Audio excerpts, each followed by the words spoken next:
Hello, everyone, and welcome back to Exploring Divine Resonance. It's our 16th session in this series. And if this is your first time, welcome. I want to welcome everyone who is participating not only here in the Zoom room, but also on the simulcast on YouTube, whether you're participating live or watching the replay.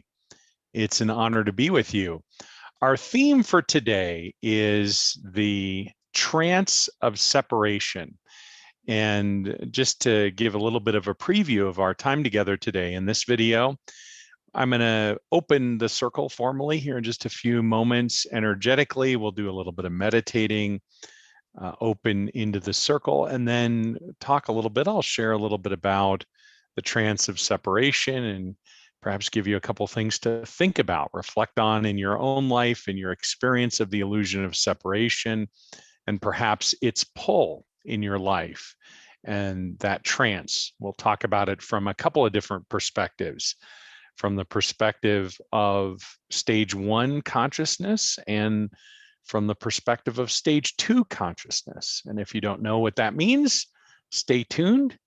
You'll understand those here shortly.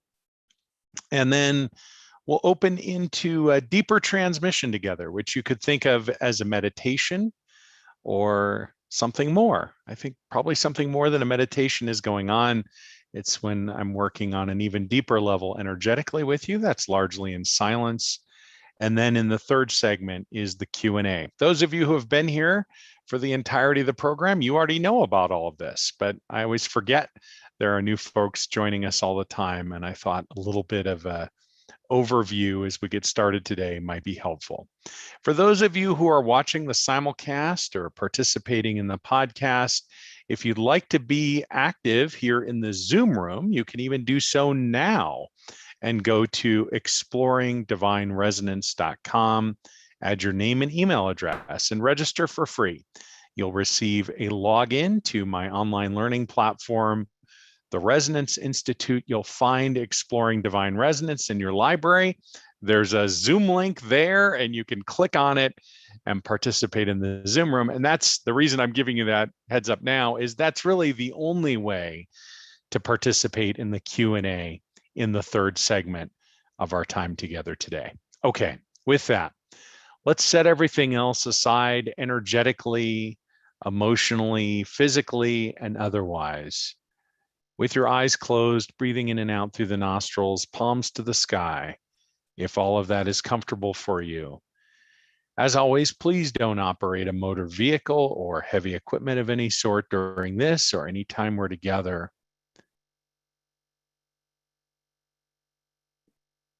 Finding that place in the circle that resonates most for you, energetically speaking. Deep breath in, hold, and as you begin releasing this breath now, letting go of everything that has come before in this day, all the way out to the count of 8.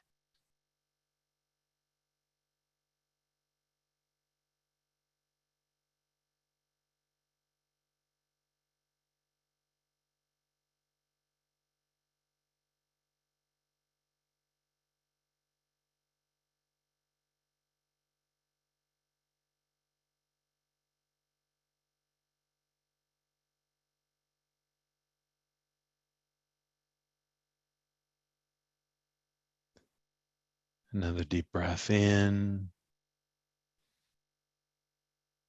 hold,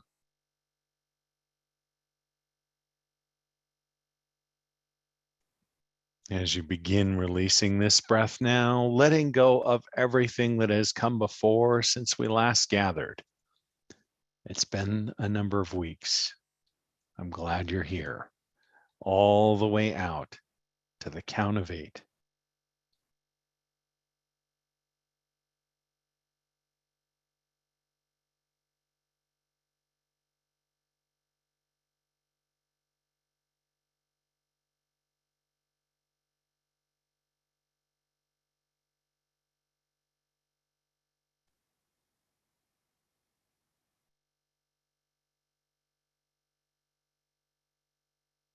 Another deep breath in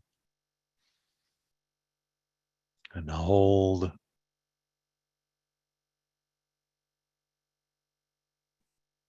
As you begin releasing this breath now, letting go of everything that has come before since you were born, all the way out to the count of 8.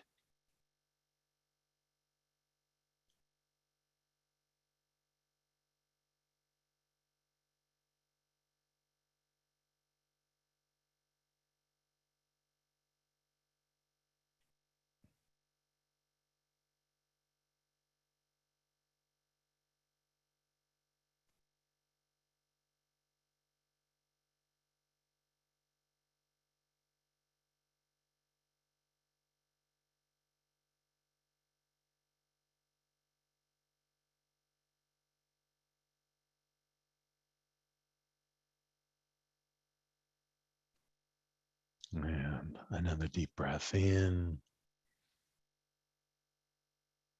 and hold.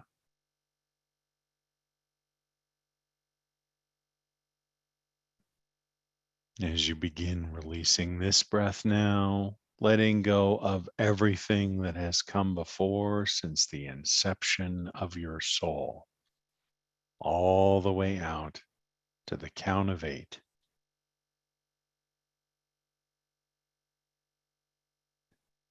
Head, heart, hips, mystery.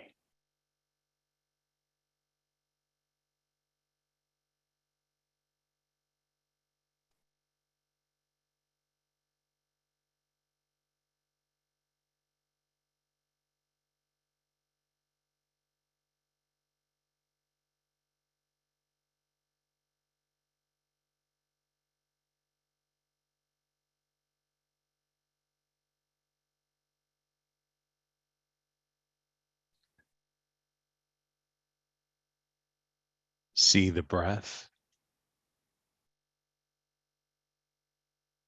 The breath is becoming you, and you are becoming the breath. Be the breath.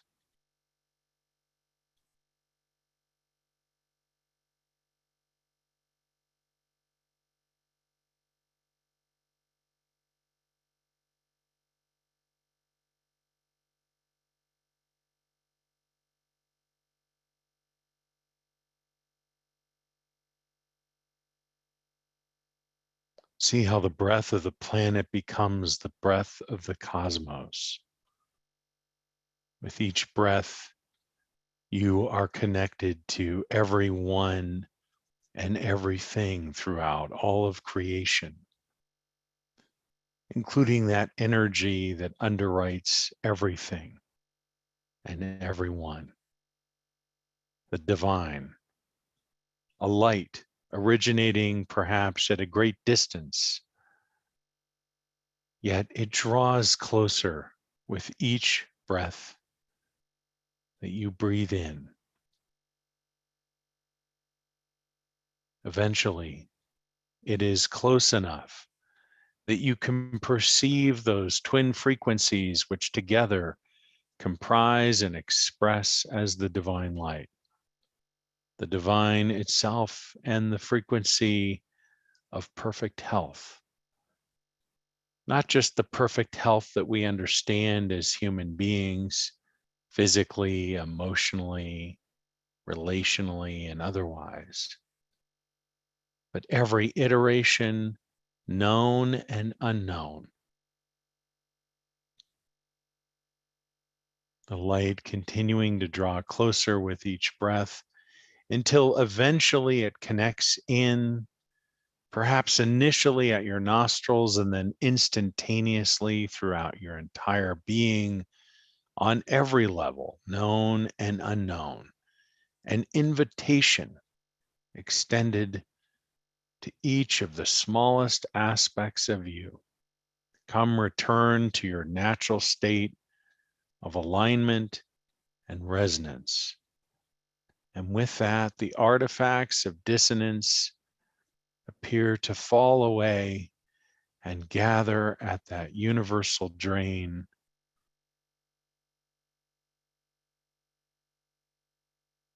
For whatever remains in separation, I invite you to remove the universal plug. I'll do the same. The divine is becoming you, and you are becoming the divine. If you'd like to participate in the deeper transmission underneath and through the words as we gather today, with your permission, let's begin.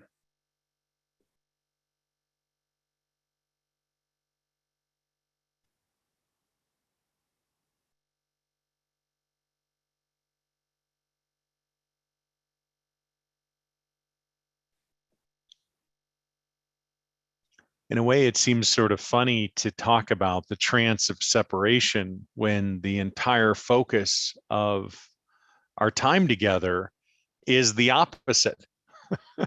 It's the experience of divine presence, of divine resonance. But I do think it's important to acknowledge certainly the role of the illusion of separation, which we've done many other times in this circle, but also to zero in today on what I'm referring to as the trance of separation. And without getting too caught up with words or trying to describe it in any great depth, let's just think of this as the pull, the gravity of the illusion of separation in each of our lives. And I suspect there are some things that are common to all of us on the planet, and there are some things that might be unique to each of us about how we encounter the illusion of separation. One thing I think that might be common for most, if not all of us, is the profound pull, the sense of, the sense of resonance that many people feel with the illusion of separation, with what we could call the cosmologies of separation. And that resonance that we feel within us is resonating with the separate self. That is the part of each of us that believes it is separate from the divine, separate from itself, separate from one another. And if we just focus on that for just a moment, we might begin to become aware of how pervasive the trance associated with the illusion of separation is, how it sort of pulls us into an unconscious state where we think we understand how everything is unfolding, how causality is taking place, how to get stuff done, what it would take to make changes in our lives or affect a different outcome, either on the interior or the exterior of our lives. And there are really two primary contexts that I want to offer for our exploration today. I suppose there are many, many more, and we could break them, these two contexts even, into subgroups.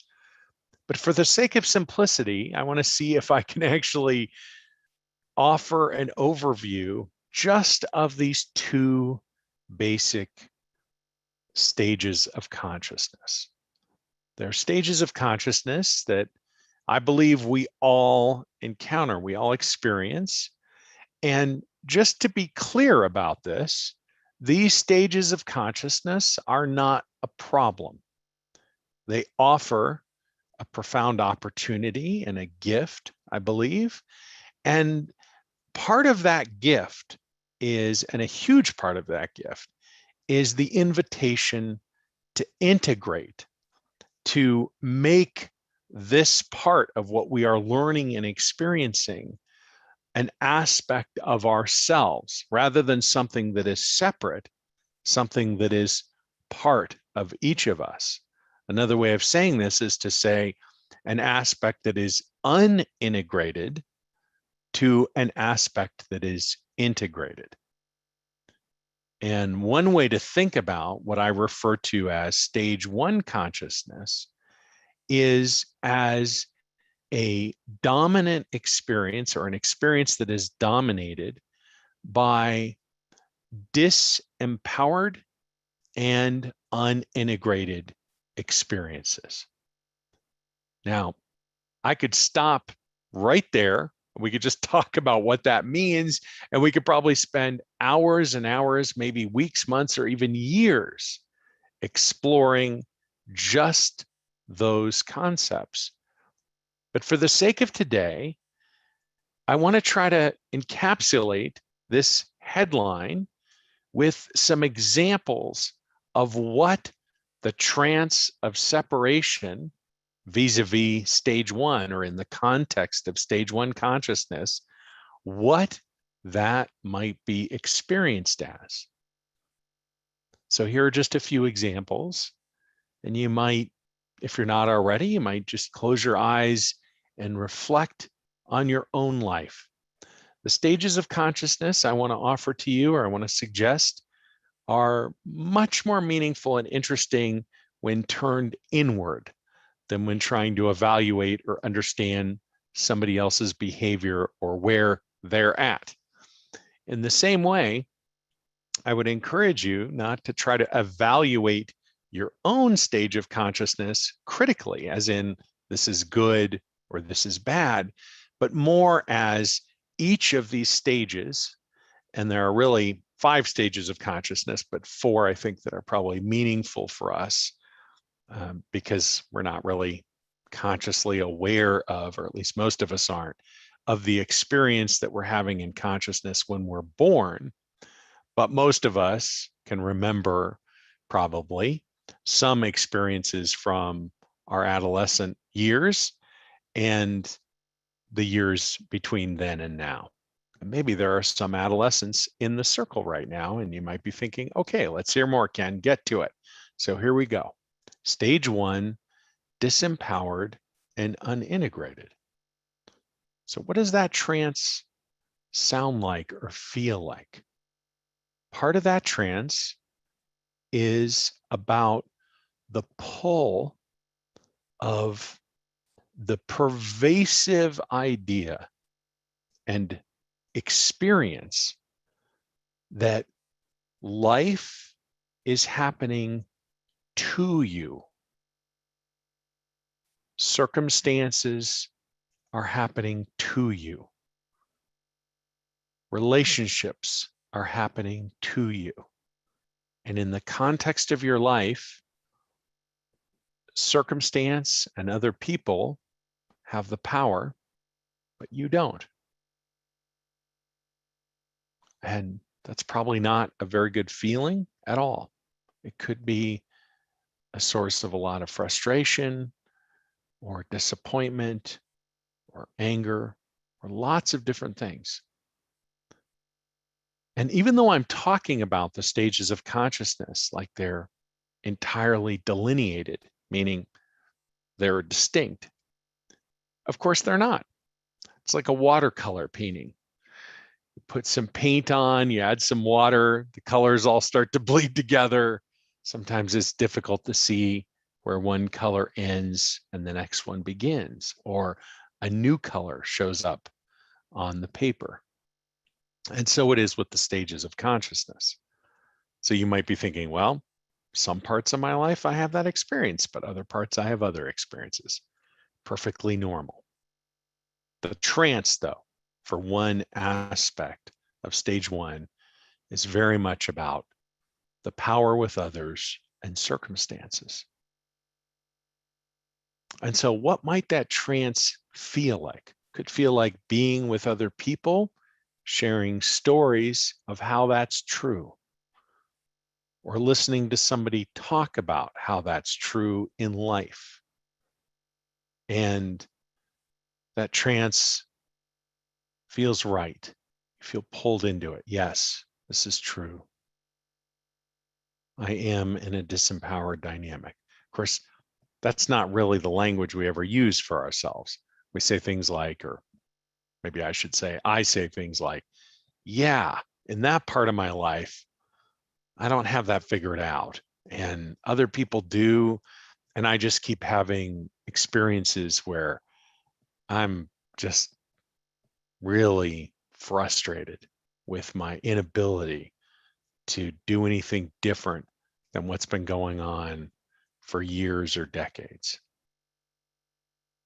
A trance could take place in a relationship or relationships, could be in a group of friends, could be in a work setting, could be lots of different ways this gets shared, right? Another example of a stage 1 trance of separation is around the idea that there is good and evil, or good and bad, or being on the right side of something, or the wrong side of something, or even morality itself is an example of a trance from stage 1. Isn't that interesting? Another example of a trance of separation in stage 1 is that there are people who can rescue, who can attack or perpetrate, and there are other people who are victims. If you look at a lot of television shows or movies, that dynamic, which Dr. Stephen Karpman, who's a psychiatrist, named the drama triangle. That's a particularly compelling trance of separation in stage 1. And if you've ever been in a drama triangle with yourself or with another person or with other people in the context of a relationship or family or work setting, you know that that particular trance can be very, very compelling, just as the others that I've given examples of. Okay, those are 3 examples of stage 1 trance of separation. They're all in very different ways examples of disempowered and unintegrated. And if you're getting hung up on the disempowered piece and you're thinking, well, in the second example, I don't understand how morality is disempowered and so on, just make a note of that question or that comment, and we'll talk about it in the third segment together. If that's interesting to you, if that's something you want to explore. But for now, if you can, just make note of anything that's showing up for you that either resonates or is agitating that I'm saying, or you think, oh, I want to talk about this. Just make a note of it. We'll address it in the third segment. Okay. The second major category of trances of separation relate to stage 2 consciousness, and they're very different. They are empowered and unintegrated. So here are some examples. Some of them relate to developing or uncovering or establishing the dream for your life, your desires. So trances around making your life the way you want it to be, and how that can happen. If only you just do this. This is how you figure that out. The second category is here's how to actually do it. So the first one is you can make your life the way you want it to be, get clear about that. The second category of trances in stage 2 are, and here's how to do it. And the third category of trances in stage 2 are, and if it's not working, here's what you can do to fix it.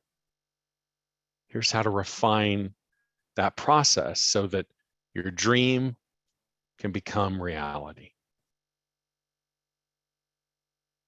Here's a great example of a trance of separation from stage 2. If it's going to be, it's up to me. I'm sure you've heard that, right? We're all familiar with that phrase. If it's going to happen, you're going to be the one to make it happen. And if you can feel some resistance in your body, in your being, as I'm saying these things, like, wait a second, Ken, that's not a trance of separation. That's true. You actually can make your life the way you want it to be. What are you talking about? That's not the illusion of separation. That's real. That's how compelling trances of separation are. They look like they're real. And there's lots of physics and metaphysics and cosmologies that support the reality of these trances. They're all trances of separation. Now, the inevitable question is, what can we do to disrupt these? And I think this is a really important question, and we've been exploring effectively how to do that through all these sessions that we've had together, all these classes. And there are many more specific answers to how to do this that are available that we could discuss in our third segment today and that I explore in other programs at much greater depth. But today, I just want to distill it down to this. In every moment, each of us has an opportunity to choose. Am I engaging in a trance of separation or continuing a trance of separation? Or instead, am I taking what has been an experience of separation and transmuting it so that I can begin to experience this part of my life, interior or exterior, as an aspect of divine wholeness? For me, that's what it all comes down to. That's ultimately the invitation that is contained in each and every sacred moment of life. The trance of separation or the experience of wholeness. Or here's another way of saying it, an experience of divine presence. Now, a couple of final comments here before we shift deeper into transmission and into some silence and do some deeper work together in that way. Every aspect of the trance of separation contains within it a pathway to wholeness. In fact, that's what the entire experience is all about. It shifts from an unintegrated experience to an integrated experience. And in that process, we discover more of ourselves and more of the divine within. And eventually, the divine in everyone and everything. And we're not doing that because we're repeating something, a statement. This is all divine. This is all divine. We're not casting a trance on our lives. We're not doing something to create that. We're opening to the experience of what is already there. It's already fully expressed within each of us. And in each moment, we have an invitation to be drawn into the trance of separation or to the experience of divine presence, of divine resonance. Okay. If you're concluding with this part of our time together, I invite you to return the universal plug, knowing the transmission will come to a close. Otherwise, let's continue on here. I'm actually going to just restart the recording. For those people that are enrolled in the class, it's free to participate. You can do so at exploringdivineresonance.com and just add your name and email address. One of the things you get when you enroll, did I say it's free? I think I did.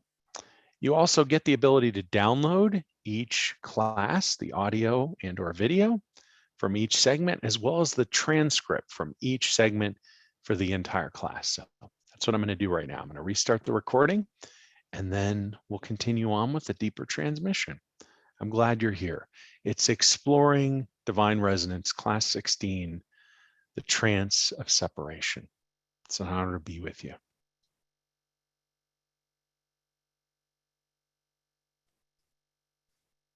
Opening into our second segment together. I'm affirming the plug has been pulled and we have begun, and the river is flowing.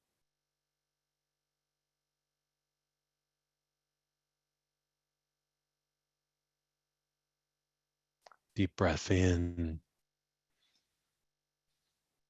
and hold.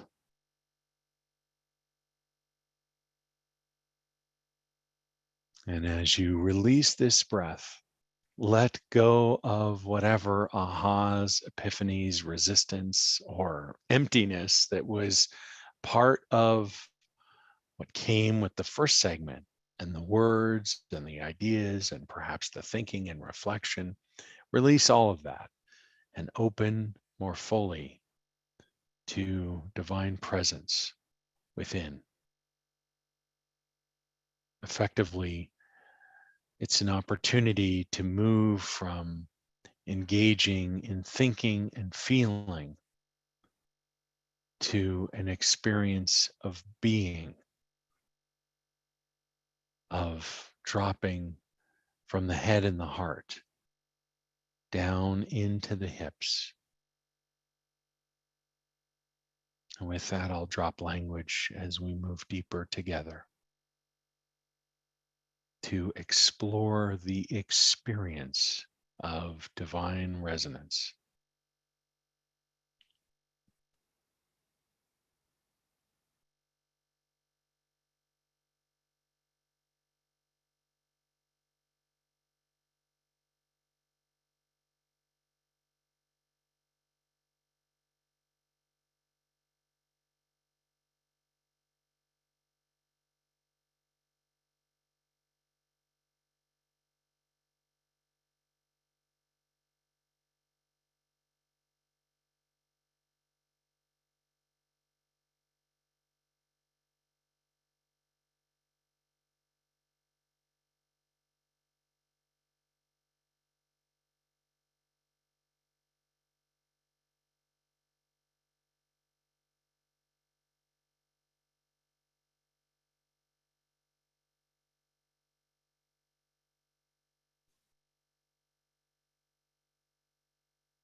If you find yourself returning to a thought or a focus or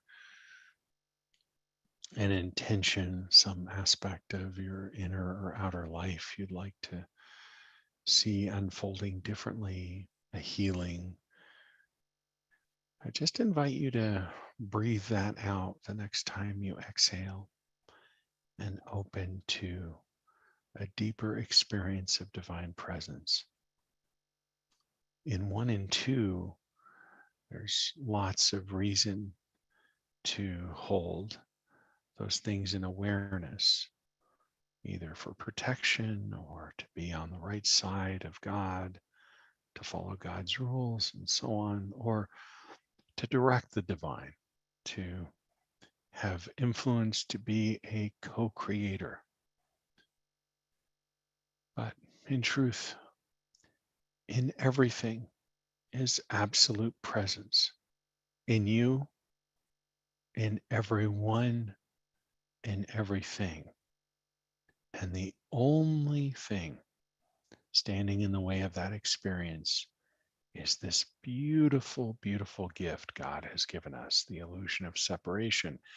And so here in silence, we have an opportunity to open to a deeper experience of that presence in transmission. It's one of the things the divine does through me, enlivens that experience in you. And so you can open to a deeper experience of that by setting aside those protective or precautionary measures or those directive, those creative, expressive dynamics, and just experiment with it. See what happens if you set it aside. See what opens up in your experience, viscerally, in your body, in your being, in your awareness. The river is flowing.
You may notice aspects of your body or your inner experience beginning to calm down or relax, or a sense of flow or resonance even. Sometimes that's buzzing or tingling in the body.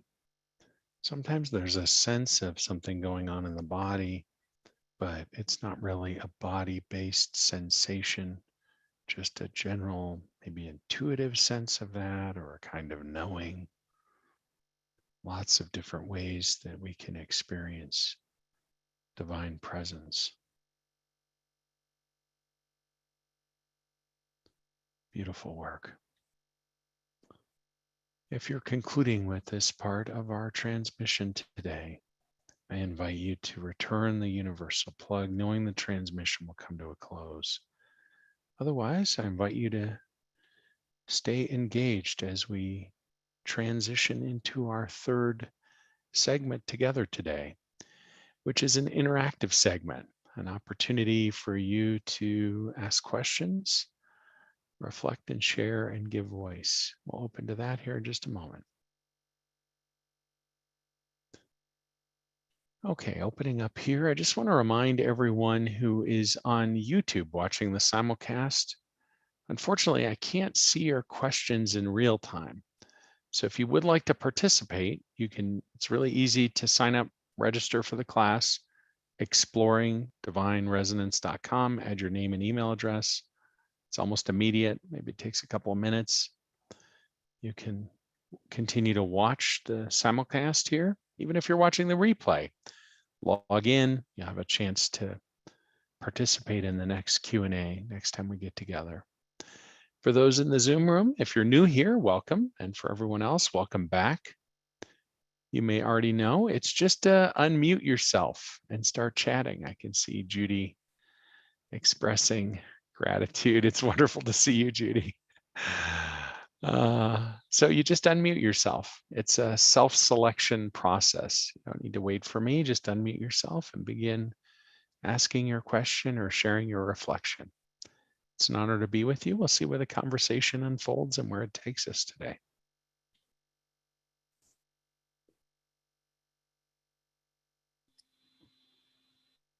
Hi, Ken. It's Susan. Hi, Susan. Welcome back. Welcome back. Indeed. I have a question. Okay. So sometime last week, I think it was, I was sitting with my body and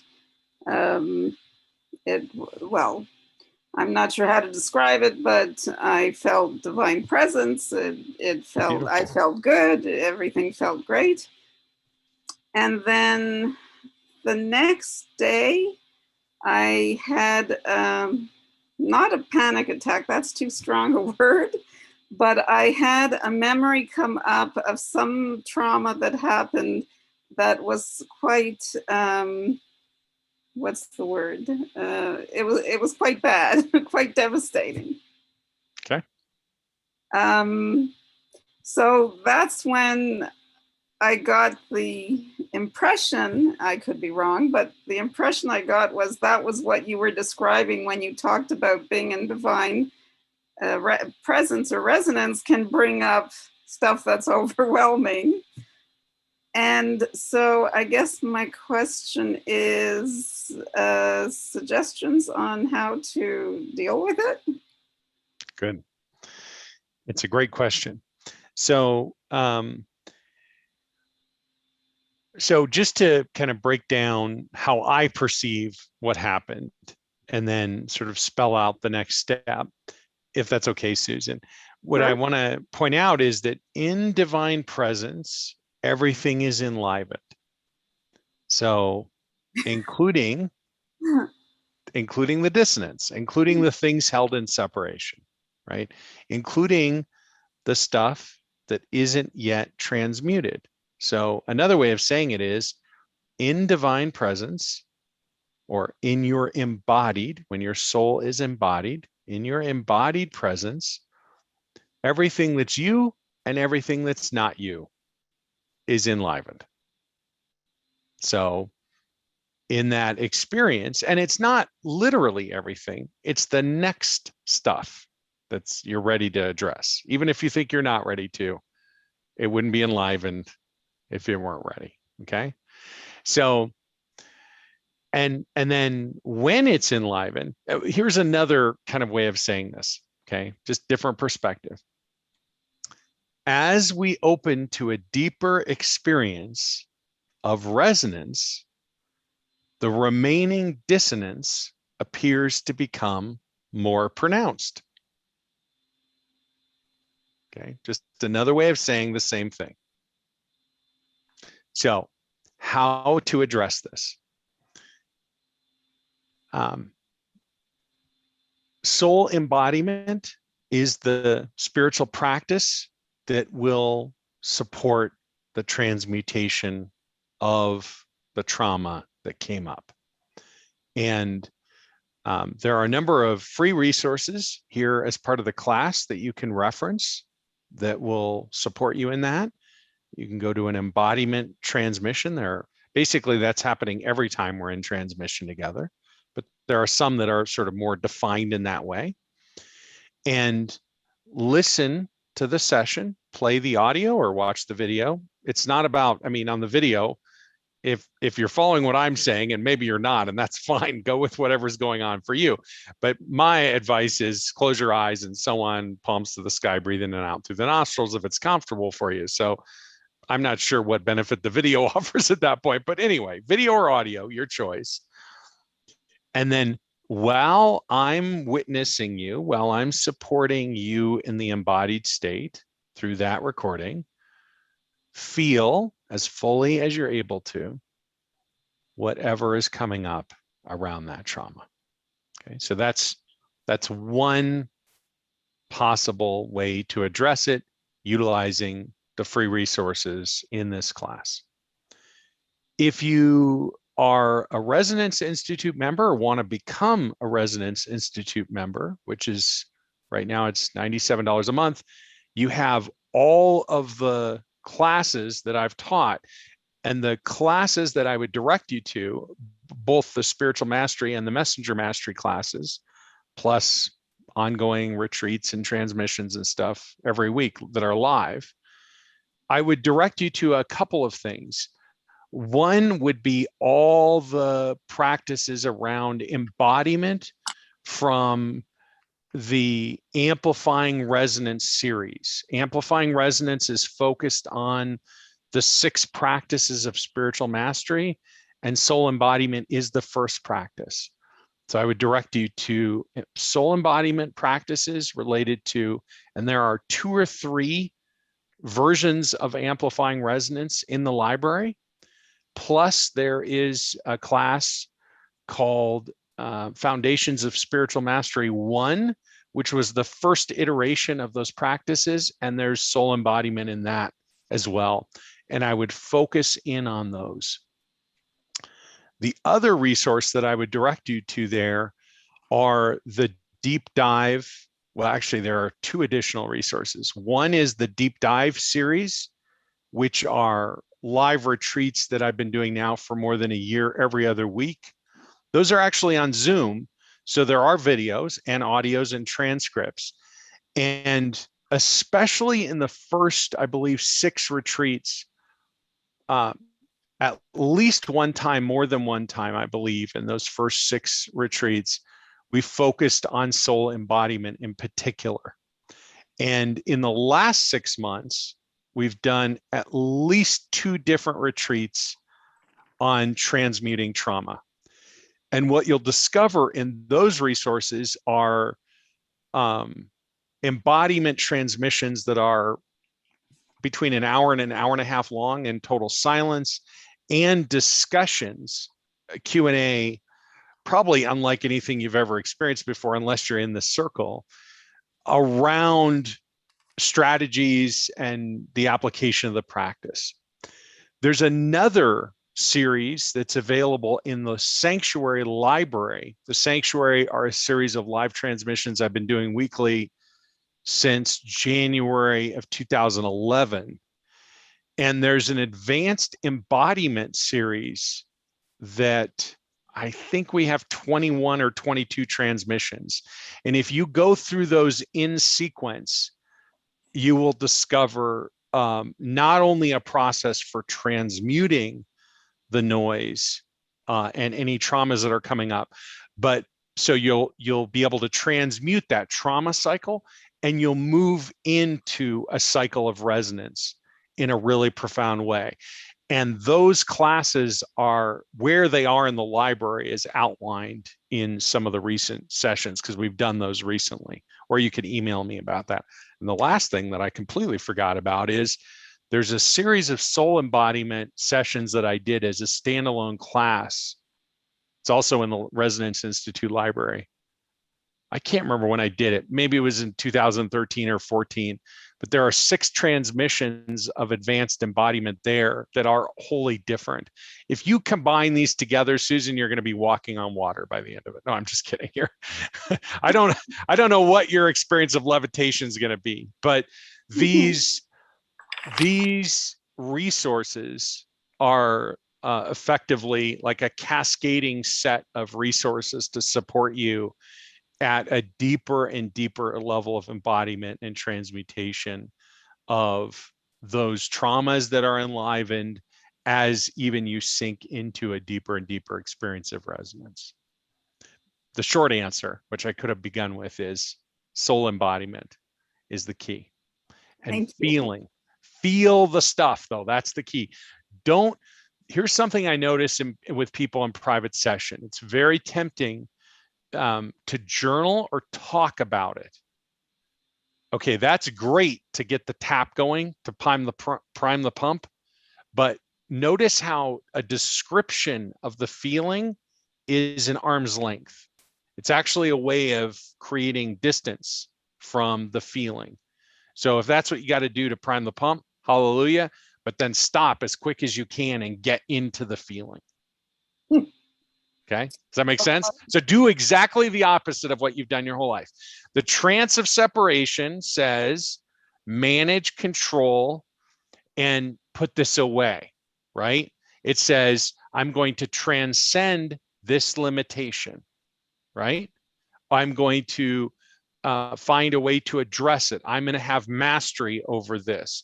My feelings and thoughts are not me. That's all trance of separation. This is, I'm going to allow myself to feel fully this aspect, that whatever isn't me is transmuted, that I may receive more of my whole self. And the transmuting agent is not my thoughts. It's not even my heart. It's not even my being presence. It's divine being presence that is transmuting. And that alchemy is possible only when you feel fully whatever's coming up.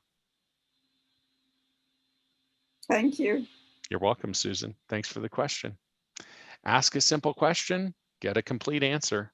Welcome to Exploring Divine Resonance. It's the Q&A, and Susan just opened us with a simple question and got a complete answer. Do you have a simple question or a complicated question? Just unmute your line. It's like I've got a call-in radio show right now, but not really. But I didn't get a sketch.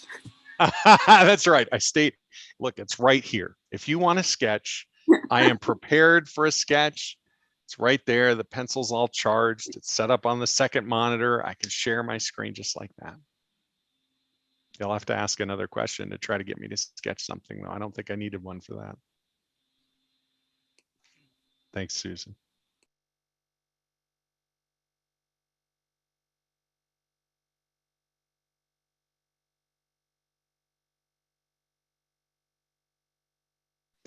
By the way, I'll just say this. I don't know if somebody's opening up yet. I haven't heard a line open up, and I'm going to leave my eyes closed for a moment just to reflect on this further. Notice that this mechanism, this practice, the soul embodiment practice, this is an anchoring practice. What does it do? It does so much.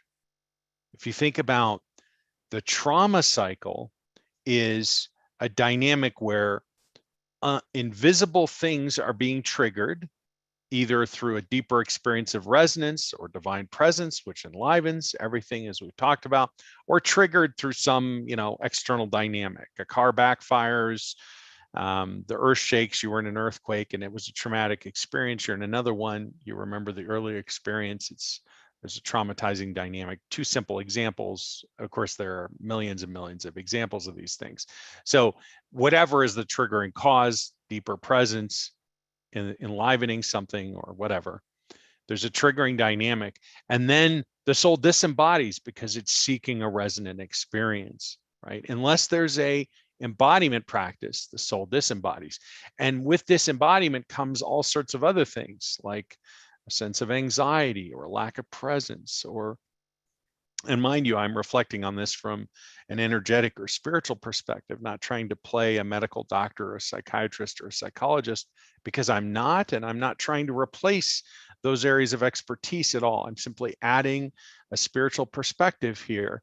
In that disembodiment can come experiences of depression and so on and so forth. There's so much that happens as a result of disembodiment. And then however we respond to that, we get reactive or whatever, we disengage, whatever it is that, however we respond to those kinds of dynamics, it's very different for different people, obviously.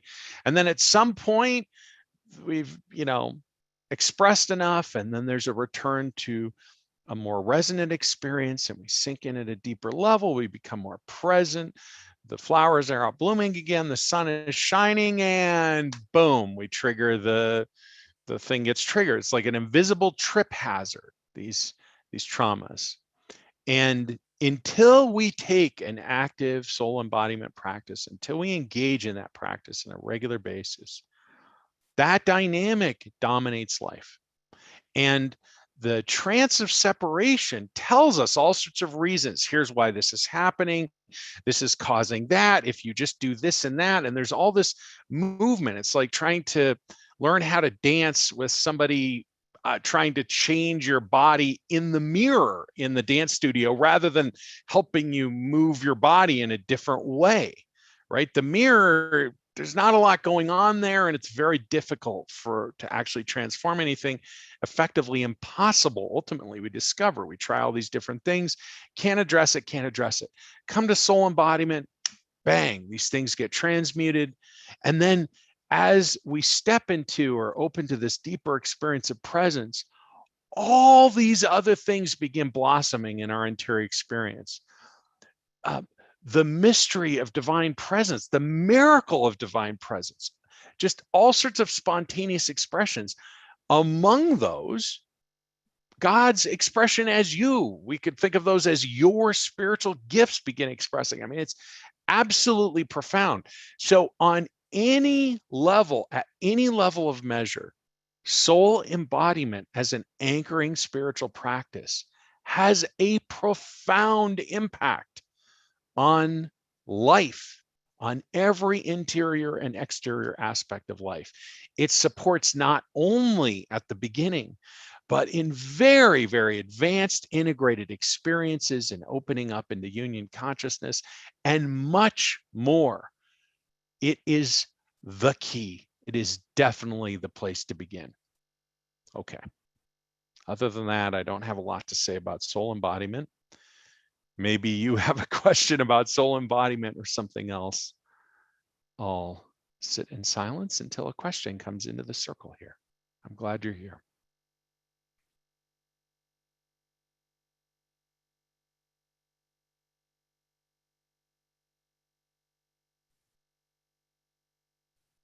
Hi, Ken. This is Gary. Gary, it's wonderful to hear your voice. Hey, Brother. Great to be here with you and the team. As you were talking, it kind of triggered something in my mind. A few weeks ago, maybe 3 or so, I do oneness practices, and I was on one of their things, and it was a, recorded one at night, and it talked about clearing out accidents that have affected you. And I thought, that's kind of interesting. So I went on that one and listened in. And it was interesting because it was the day before or 2 days before one of your sessions, one of these in a deep dive. And what came to me was I'd been in some very bad car crashes, and some, dirt bike crashes, and I was hit on my bike by a car, when I was a kid and stuff. And it was interesting because it kind of triggered the fact that when I go through an intersection, especially in DC, or, where there's heavy traffic and wide lanes and stuff like that, sometimes I physically feel pressure on my face as I'm going through the intersection, where I actually will lift my foot off of the gas and put it over the brake, not touch the brake, but I'm got my foot on the brake, and I realized that I was doing that. Yeah. Does that make sense? Yeah.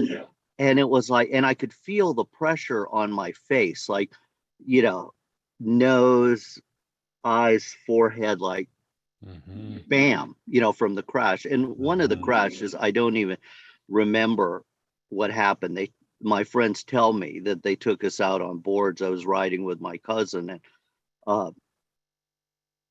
in a hopped up Mustang, and we hit a semi truck at 67 miles an hour or something like that.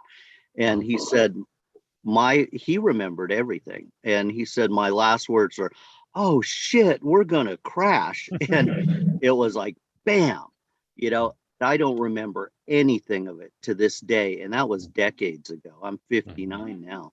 And so what I realized is, as I've been driving around, this has been going on for decades. Yeah.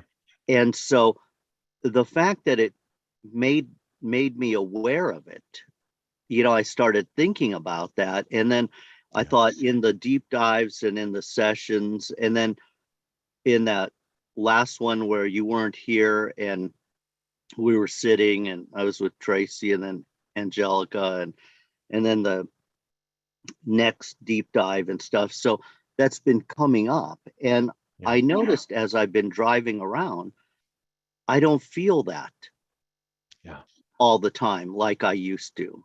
Yeah. And so I don't even understand, because I didn't really do anything other than the deep diving with you, and it would come up in my mind, and then we deep dive and do the stuff. But it's like, anyway, so thank you for that, because that's a physical, emotional, psychological, energetic thing for me on multiple levels. And just, when you were talking about what you were talking about, that popped up, and I thought I'd share that, because maybe get some insights from you. But it's interesting, because I've done the, my fingers on the forehead for years about it and stuff, and I've cleared out a lot of the things, the anger and different things. But it's like that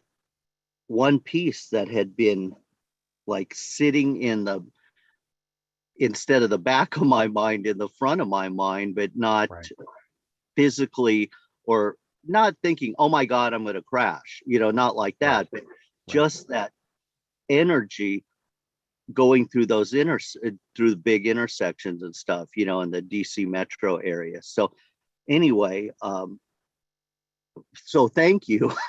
Oh my God, thank you. And any insights that you may have. So thanks, Ken.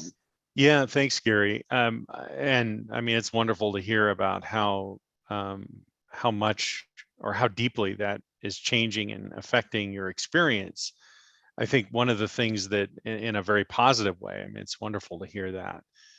And I mean, at the surface, there are a number of different things that come up to reflect on, Gary. One of them is that I think, whatever I think is happening, or whatever I can articulate, or whatever comes into my awareness that I can give voice to, maybe it's the slimmest sliver, the thinnest sliver of the totality of divine presence. In other words, whatever I think I understand or know, it's just a drop in the bucket, man. And I think maybe the most effective way to acknowledge that is to acknowledge that profound divine presence as a mystery that exists within each of us, that is fully embodied and developed already. But if we're living our lives in a sort of a dominant trance of separation, if you will,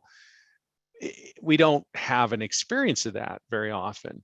But the more we open to that experience, that deeper dynamic that unfolds for so many people in transmission, and certainly in the deep dive that you're part of, Gary, the more we open into that experience, the more we anchor the experience of our wholeness, and the more those things, even if we're not sort of consciously feeling or attending to the challenges, the more they are simply attended to and addressed by the mystery. So that's one thing.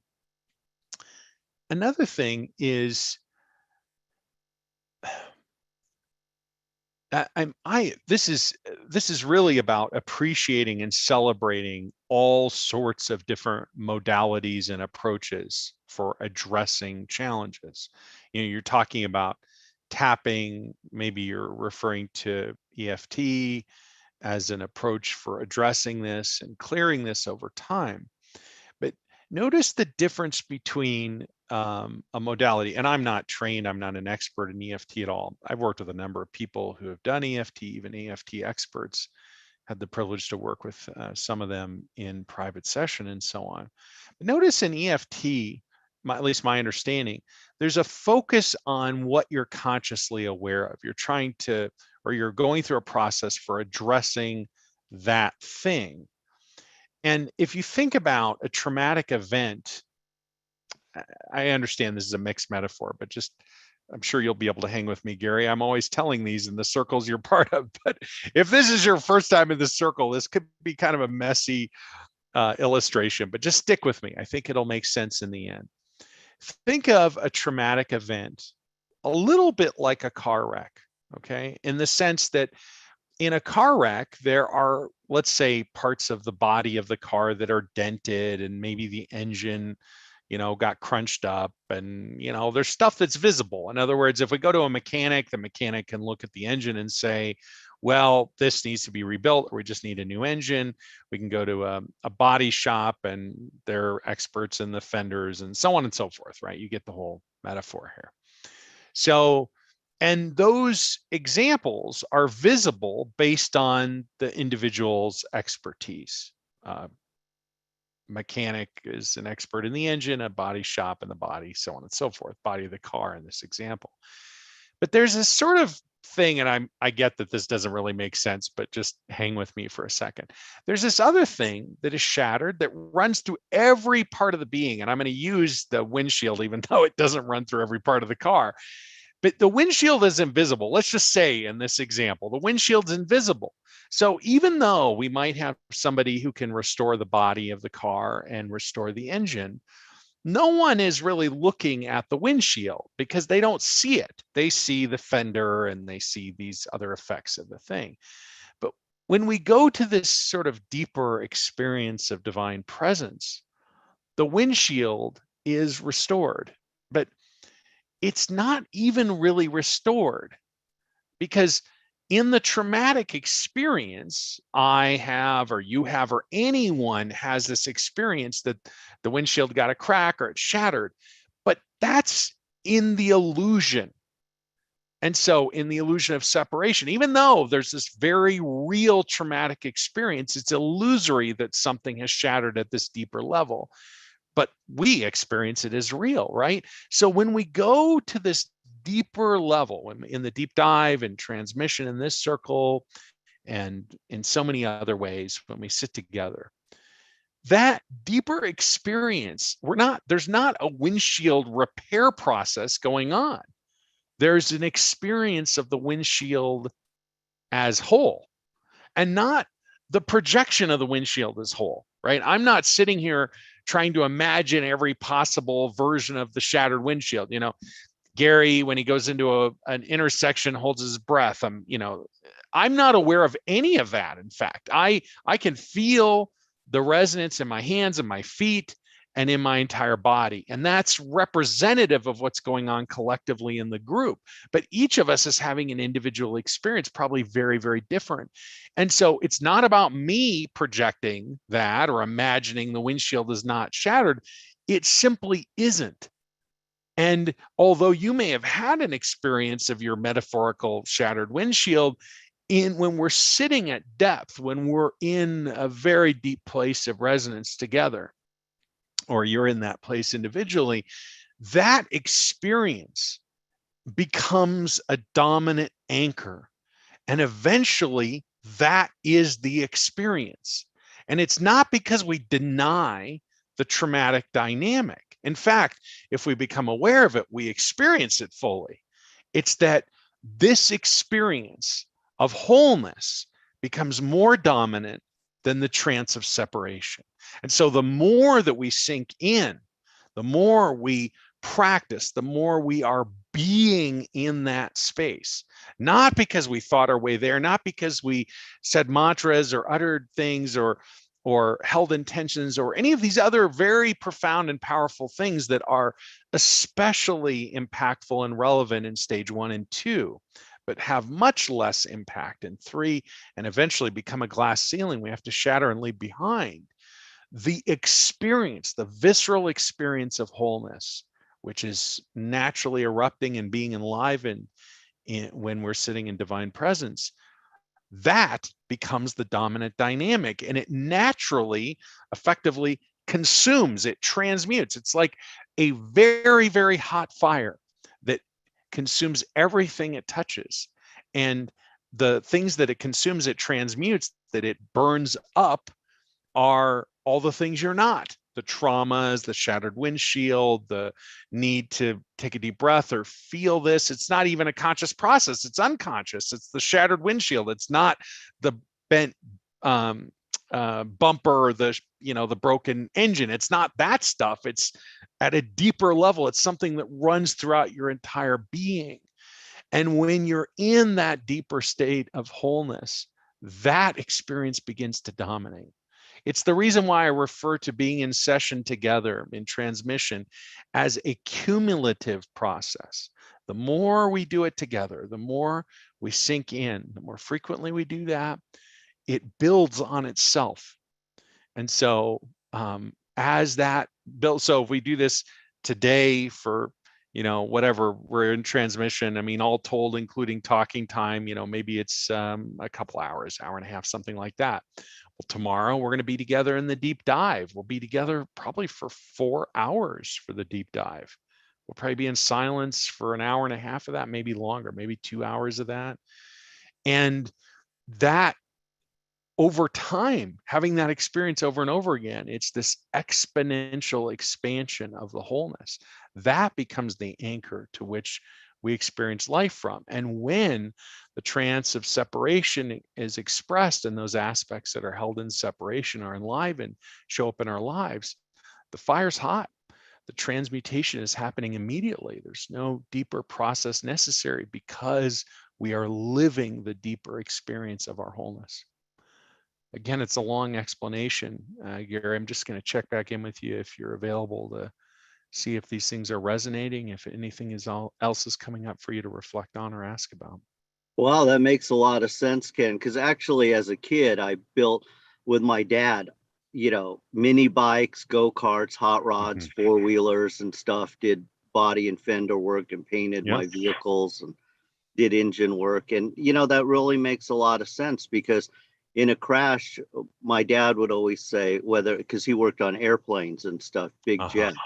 And he said that they look at everything because you never know what was affected through that, even though it doesn't look like it's affected. And so when you were talking about how the heat, that fire, I was imagining watching some forging, shows and things, how the metal transmutes and things like when they make the samurai swords and stuff and they fold the metal and heat and reheat and everything, and how it the imperfections go away and the purity comes out. So that made a lot of sense. And I was thinking because there are a lot of times, even today, I was feeling some, like lower back, hip, twinges and stuff. And I was really hot today, Oh, in during today's this. transmission. Yeah. Yes. And Yeah. so that makes sense Yeah. about how things are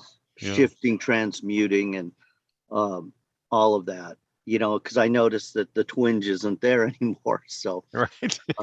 but Right. thank you so much. Yeah. And I highly recommend all of this to everyone, because it's way beyond stuff that I would even think about or know, because it's way different from like a modality of having to Right. quote unquote do something for me. And me, brother, I'm a doer. I've always been Yeah. that way. It's like, I gotta fix, I gotta whatever. And And we all are. I'm getting the benefit of not. Right. Right. Right. That's uh, right. if Yeah. that makes sense, Yeah. but thank you so much. Yeah, Love you, thanks, man. Gary. Oh yeah, lots of love to you, and so grateful for your reflection and your perspective. It's a wonderful way to think of it, right? It's the instinct to do. There is the trance of separation. There it is, casting this trance. I have to do something, and so although I'm certainly enlivened to share with words, and I imagine the things I say have an impact in some meaningful way. Maybe they do, maybe they don't, but I also recognize the most meaningful thing that we could do together is actually just to sit in deep resonance, because there the whole being is being attended to, not by me, not by my awareness, but enlivened by divine presence in each of us. And that miracle, that process, whatever is unfolding there, is might be impossible for us to describe how it's happening, but we recognize it is happening because there are so many profound shifts that can take place, some very subtle and some very significant. Thank you for being here, Gary, and for your reflections and your perspective. Ken, Yeah, something else popped up as yeah, you were please. saying that, because like the fixing and doing, being retired now 10 years from, well, not quite 10, but 10 years ago I stopped doing full time, but then I stayed for 4 years of part time. But disaster management is Yeah, a very go do, fix, help, right, deal with disaster type things. And right. when you were talking about just sitting there or being present with somebody, I can't tell you how many times during 9/11, during Katrina, and even with my big bro when he was here in 2009 to see the Vietnam Memorial. And Yeah, he was really sketchy about going there. I even wrote in my book about that. But when I came and saw him, he was there like 45 minutes, leaning up against the wall with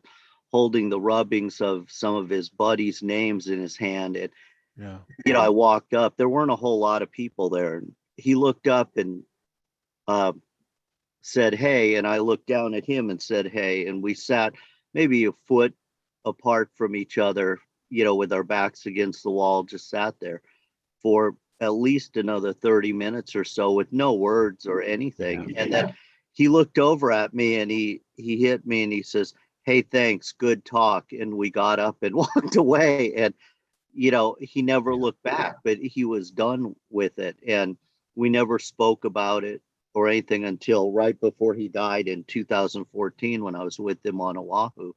And, that kind of hit my mind about how sometimes not even saying anything, just sitting there with somebody Yeah. in the presence with them is so extremely powerful when there's deep loss or things like that. So it's not about fixing, it's just about, like you said, about the presence with the energy and everything. So thank you so much. Oh, thanks, Gary. This is so spot on. The gift of presence, from my perspective, is the most profound gift that we can give ourselves, or that we can allow to unfold with another. And it's funny because I had in my notes today to write from my heart, and I was going to write all about presence. Maybe it'll happen later today. Maybe it won't. Maybe I'll send it out this week. Maybe it'll be next week. But here we are talking about it. Here you are giving voice to that very idea, that theme. It is in presence, to me, from my perspective, everything else comes together. It's like if you just hold in your awareness this visual, a field of wheat, and all the shafts are blowing different directions. Now, over time in presence, now the entire field is moving together as one. That's what happens in presence. When we sink into divine resonance, everything integrates and moves as one, as the whole expression of divinity that it is. And how that happens does not require anything of us except to be present. And how can we be most present? We can embody our souls. That's it. Thank you, Gary.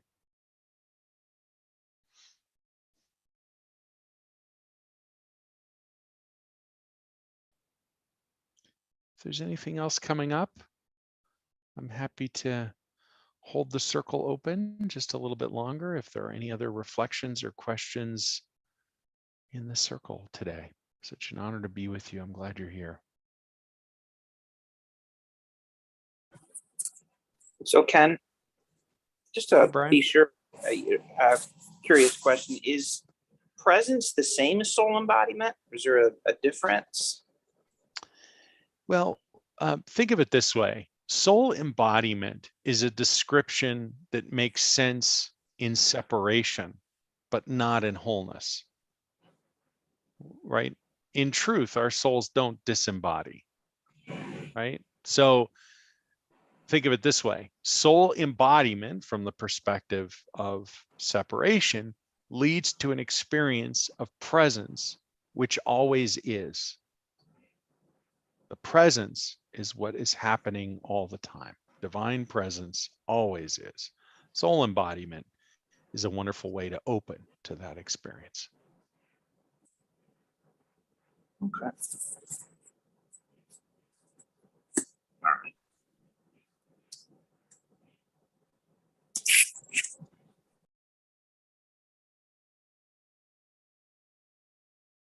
Thanks, Brian.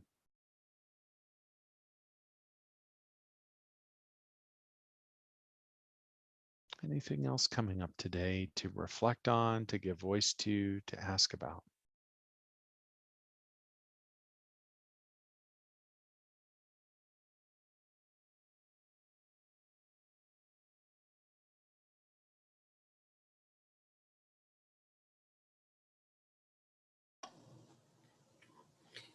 I just wanted to say thank you to Gary for bringing up that little vignette with his brother. And thanks to you for mentioning that the presence is sort of the signal that we're whole.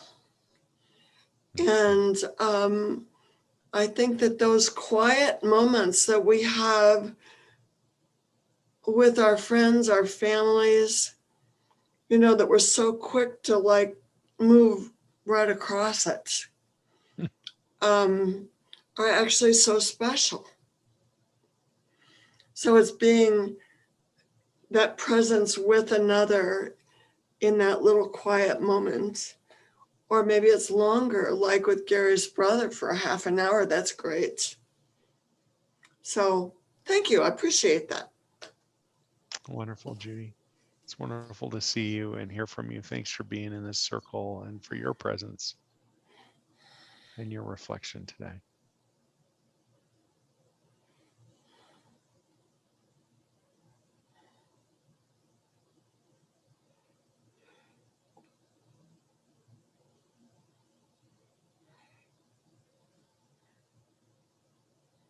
Anything else coming up for you, Judy?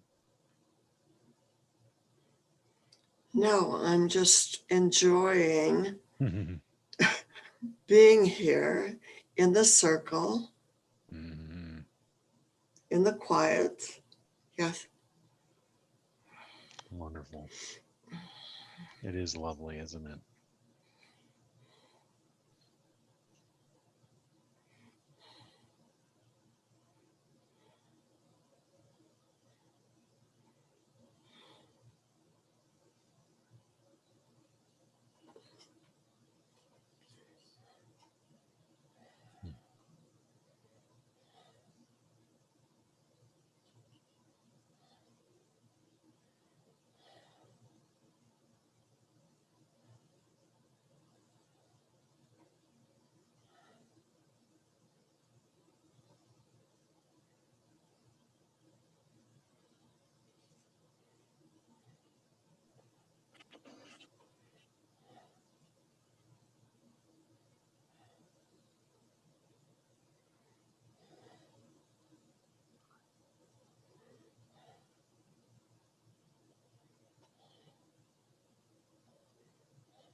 So beautiful, Judy.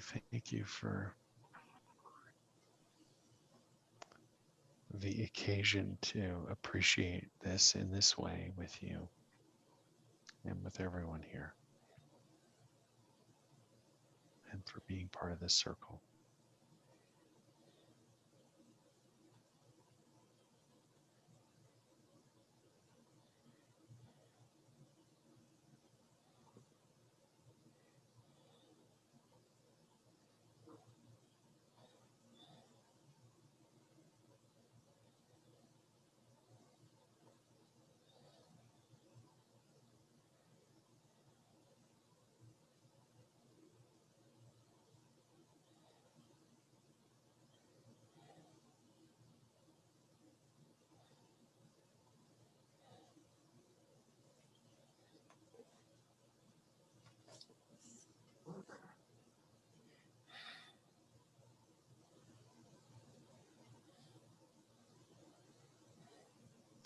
Anything else coming up in the circle to reflect on, give voice to, ask about before we wrap up for today?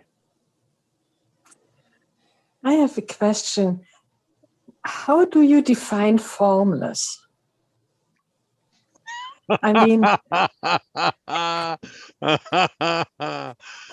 because some people think thoughts are form and whatever. So I think I don't understand formless.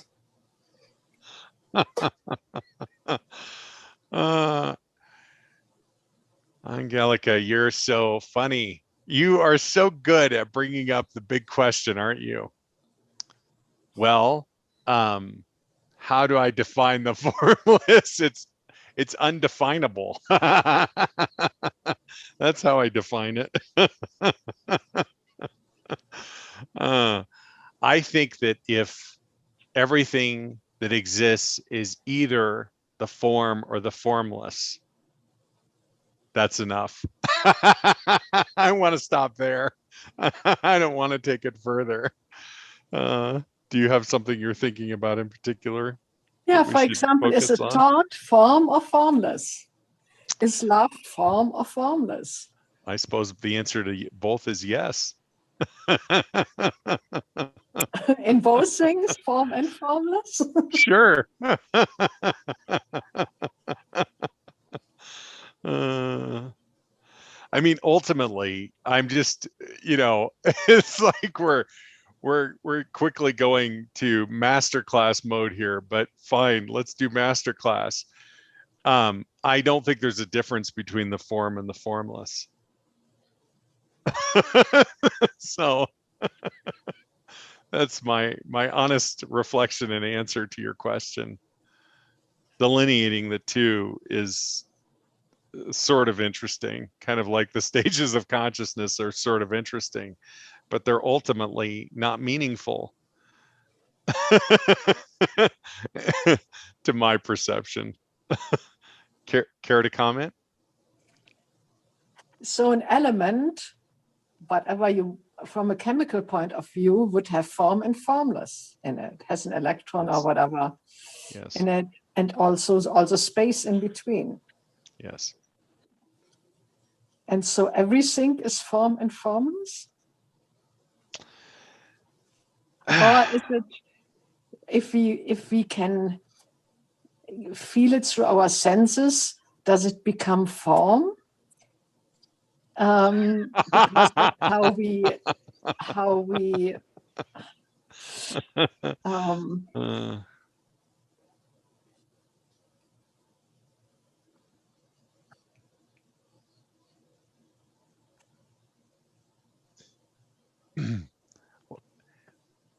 I want to give space for your reflection and your question. Am I stepping on you if I say something? No, it was a question to you. Okay, so think of it this way. In the developmental journey in consciousness, this is an important question until it's not. It's like saying, what is God and what is not God? That's a really interesting question in stage 1. In stage 2, not so interesting. Maybe it's interesting. In 3, it's a totally different question. And in 4, it's just not a question at all. Right? Yeah. So it seems to me that as one integrates, this question becomes a totally different experience of divinity. And I mean, it's a little bit like saying, you know, is it steam, is it water, or is it ice?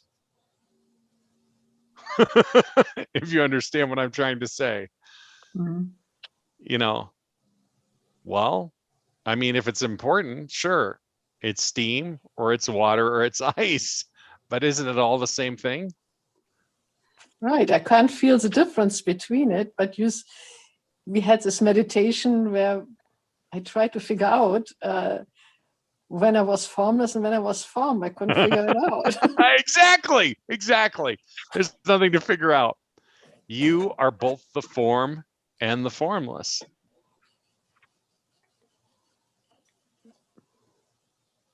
Right. Exactly.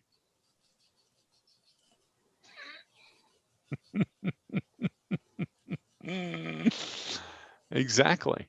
So maybe it's not important anymore.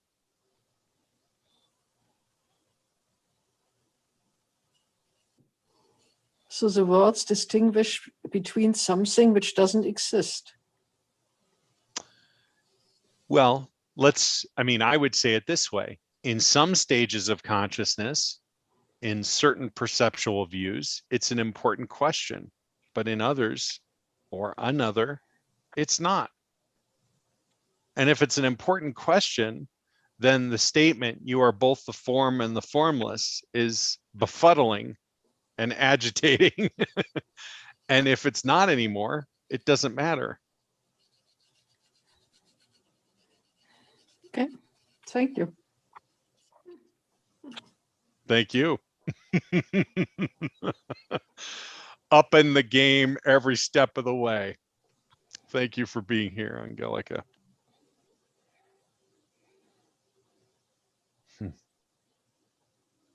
Amazing. I want to say that's a beautiful way to close the circle, but I just want to open again and see if there's anything else coming up to give voice to, reflect on, or ask about before we wrap up for today.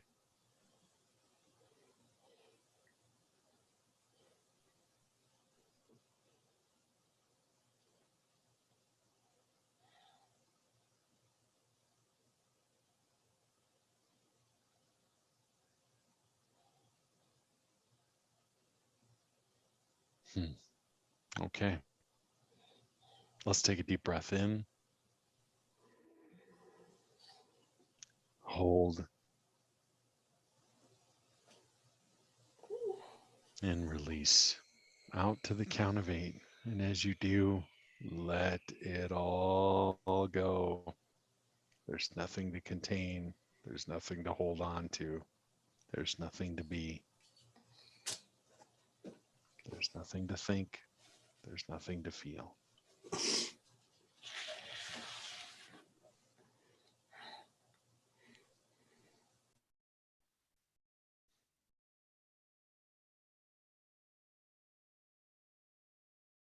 And when you're ready, I invite you to return the universal plug. I'll do the same as I bring this transmission to a close. Before we wrap up, I just remind you, for those of you who are not part of the circle here in the Zoom room, who haven't registered yet, our next session is scheduled for Wednesday, the 4th of August. If you'd like to engage in other live transmissions between now and then, there are lots of them, including, as Gary mentioned earlier, tomorrow's deep dive. I believe it's deep dive 34. The theme for this deep dive is the Divine Transmission Tower. If you want to be part of it, I would encourage you to go to, I wonder if this is true. Can you go to resonanceinstitutemembership.com? Let's see if it's true. Drop me an email if it's not. ken@kenwstone.com. I'll send you the right link. That's the best way to join Deep Dive, Sanctuary, Monday in the Resonance community session, the once a month session. We'll be beginning a series on an introduction to Beneath the Sand, a series I've never taught before. I'm looking forward to starting that on Monday. Tomorrow's deep dive, Saturday's Q&A, back with Exploring Divine Resonance on Wednesday, the 4th of August. Thank you for being here. Thank you for including yourself in this circle and for including me in your life. It's such an honor to walk with you.